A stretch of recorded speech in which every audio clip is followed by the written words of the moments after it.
Waktu zuhur tuan-tuan, Allahumma salli ala Sayyidina Muhammad. Yang pertamanya solat sunat qabliyah zuhur. Solat sunat qabliyah zuhur ini 4 rakaat. Ada 2 campur 2, yakni dengan 2 salam. Solat yang sangat dituntut untuk dikerjakan. Ada banyak kelebihan tentang solat 4 rakaat sebelum zuhur. Yang pertama, Nabi SAW sebut, man salat duha arba'an wa qabla al-ula arba'an banallahu lahu baitun fil jannah. Siapa yang sembahyang 4 rakaat duha dan 4 rakaat sebelum daripada zuhur, maka Allah akan membina baginya satu rumah dalam syurga. Tadi kita dah baca dah, man salat siapa yang sembahyang 4 rakaat sebelum daripada zuhur dia, maka Allah seperti mana dia melakukan Lailatul Qadar pada Lailatul Qadar pula, qiyamul lail seluruhnya pada malam tersebut. Lagi Nabi SAW sebut lagi, man hafizah, siapa yang menjaga, yang bersungguh-sungguh untuk menjaga 4 rakaat sebelum zuhur, wa arba'an ba'daha, dan 4 selepasnya, maka haramallahu ta'ala 'ala nar, maka Allah akan mengharamkan jasadnya daripada neraka.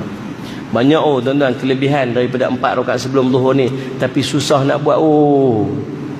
Sungguh tuan-tuan, susah nak buat. Selalu kita dapat mesej, ustaz tak sempat lah ustaz, tok bila dah nak iqamah. Tak sempat lah ustaz, tok bila dah nak iqamah. Memanglah tak sempat sebab azan baru keluar rumah. Betul tak? Cuba keluar awal sebelum azan. Kalau waktu azan tu kita dah ada di masjid, sementara nak tunggu untuk iqamah, tuan-tuan rasa sempat dah nak buat 4 rakaat ni? Sempat. Tapi kita dah azan baru keluar pada rumah, memanglah tak sempat. Maksud dia kena ada usaha sikit, sebab fadilat dia sangat besar. Lagi Nabi SAW sebut apa? Dia ulama anjurkan pada apa? Solat zuhur berjemaah. Kemudian wirid selepas solat, wirid khususiyah tu tuan-tuan boleh tengok di belakang. Yang kemudiannya berdoa seperti biasa, dan solat ba'diyah zuhur juga 4 rakaat. Yang ni mudah sikit nak buat. Apa kelebihan dia? Allah akan mengharamkan jasadnya daripada neraka. Dua yang muakkad, 2 yang ghairu muakkad. Ada nyamuk lalu kat depan, geram lalu macam nak tangkap. 2 yang muakkad, 2 yang ghairu muakkad. Maksud 2 yang muakkad, 2 yang biasa. Kemudian habis salli ala Muhammad tuan-tuan, terus tuan-tuan tengok pula pada muka surat 53 amalan yang kita boleh buat selepas daripada waktu asar. Amalan pada waktu asar. Yang pertama, solat qabliyah asar 4 rakaat. Tuan-tuan, Allahumma salli ala Sayyidina Muhammad. Allahumma salli ala Sayyidina Muhammad. Tanyalah ustaz, beberapa hari lepas siapa tengok? Ada orang tengok saya kat tanyalah ustaz tu ni. Seorang aja tengok, Allah, sedih hati saya. Tuan-tuan, hari itu bincang tentang rahmat. Apa amalan yang kita boleh buat supaya kita mendapat rahmat di sisi Allah? Apa yang Allah tahu tak rahmat tu apa? Kasih sayang.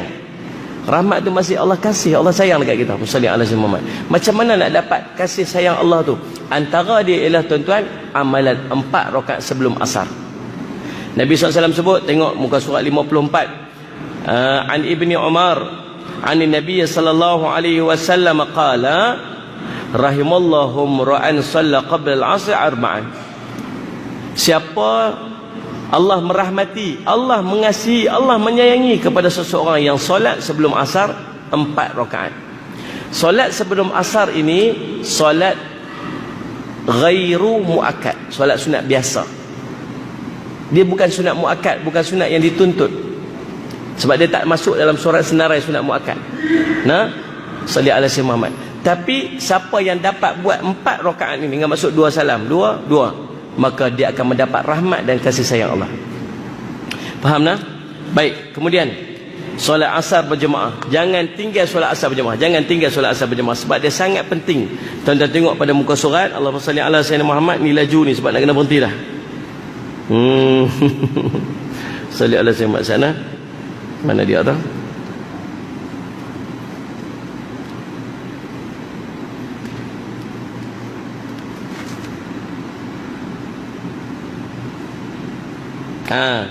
Muka surat 27. Tengok pasal apa kita nak kena sembahyang asar berjemaah. Jangan tinggal sembahyang asar berjemaah. Tengok hadatsana Abdullah bin Yusuf an Abi Hurairah radhiyallahu anhu anna Rasulullah sallallahu alaihi wasallam. Jumpa ada hadis tu yang bawah tu. anna Rasulullah sallallahu alaihi wasallam qala yata'aqabuna fikum malaikatun bil lailati wa malaikatun bin nahari wa yajtama'una fi salatil 'asr wa salatil fajr summa ya'ruju alladhina batu fikum fayasaluhum wa huwa a'lamu bihim kaifa taraktum ibadi fayaquluna taraknahum yusalluna wa atainahum wa hum yusalluna. Abu Hurairah cerita bahawa Nabi SAW bersabda, para malaikat malam dan malaikat siang bersilih berganti mendatangi kamu dan mereka berkumpul pada waktu solat fajar, solat subuh dan solat asar. Kemudian malaikat yang bermalam di kalangan kamu akan naik, lalu Allah Ta'ala bertanya kepada mereka dan Allah lebih mengetahui keadaan mereka itu. Mereka dalam keadaan bagaimanakah kamu meninggalkan hamba-hambaku? Para malaikat menjawab, kami tinggalkan mereka dalam keadaan mereka sedang mendirikan salat. Begitu juga saat kami mendatangi mereka, mereka juga sedang mendirikan salat. Cerita dia, malaikat tukar shift. Malaikat sebelah malam, malaikat yang jaga kita sebelah malam, dia akan naik waktu subuh. Malaikat yang jaga kita sebelah siang pula, dia akan turun pada waktu subuh dan dia akan naik pada waktu asar. Tu waktu rotate dia, tukar shift dia. Waktu subuh dengan waktu asar, ini waktu malaikat tukar shift. Waktu semua orang berimpun dekat punch card.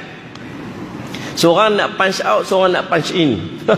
Jadi waktu berimpun tu dia naik, Allah bertanya kepada malaikat yang naik, apa hamba aku sedang buat? Katanya, aku dapati mereka sedang solat. Tadi waktu kami turun pun mereka sedang solat, waktu naik pun kami sedang solat. Maka kata dalam satu riwayat, malaikat minta kepada Allah, ya Allah, ampunkanlah dosa mereka di hari kiamat. Penting tak tuan-tuan? Penting. Sebab tu 2 waktu ni kena jaga, 3 waktu ni jaga, subuh, asar dengan isyak, paling tidak. Baik, sambung. Salli ala Sayyidina Muhammad, tuan-tuan. Berikutnya tuan-tuan, salli ala Sayyidina Muhammad pada waktu asar. Balik pada tadi,